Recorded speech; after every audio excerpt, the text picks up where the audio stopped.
The Galactic Empire held its victory parade on the scorched remains of Earth's final bastion, Fort Solaris.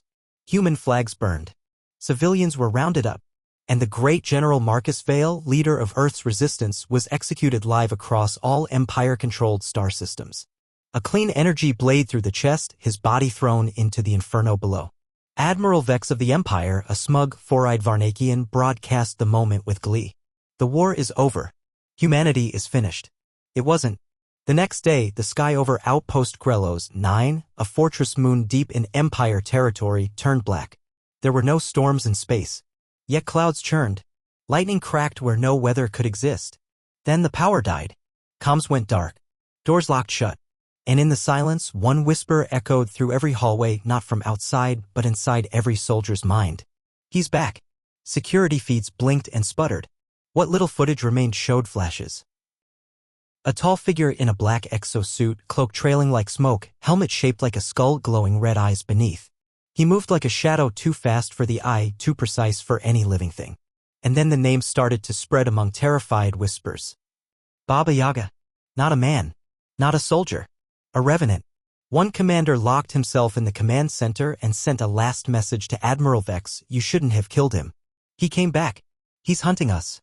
Then the feed went black and blood spattered across the console. The body was never found. Each room became a tomb. Empire soldiers fired at shadows, screamed at footsteps that never came.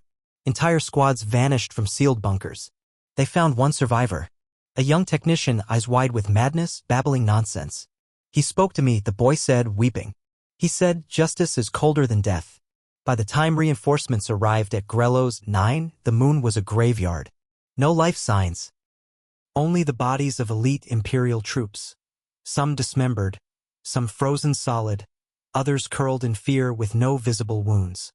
And at the center of it all, in the control chamber, scrawled across the walls in blood, "You killed the man. You woke the myth."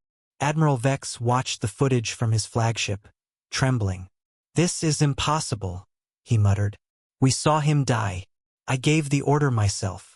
A masked officer turned slowly to him. General Vale was trained for every kind of warfare. But what we didn't know was what they called him back on Earth. Vex narrowed his eyes. "What?" "They called him the last ghost. Said he once vanished behind enemy lines for a month and returned with 42 enemy dog tags, but not a scratch on him." Vex scoffed. "Myths. Until now. The Empire tried to erase his name, scrubbed records, declared Baba Yaga an Earth propaganda tool. It didn't matter. Because each night, another outpost went dark. Another flagship found drifting. Crew vanished. Sometimes there was blood. Sometimes only silence. But always, always the same sign left behind. A single black feather. They say Marcus Vale made a deal with something beyond the veil. That death didn't want him. That his hate kept him tethered. That when the Empire burned Earth, it lit a fire too deep to extinguish. He no longer spoke. He no longer bled. And he didn't need an army anymore, he was the army. Somewhere in the darkest corners of the galaxy, soldiers still whisper the name at night. Baba Yaga. And the Empire? It stopped celebrating.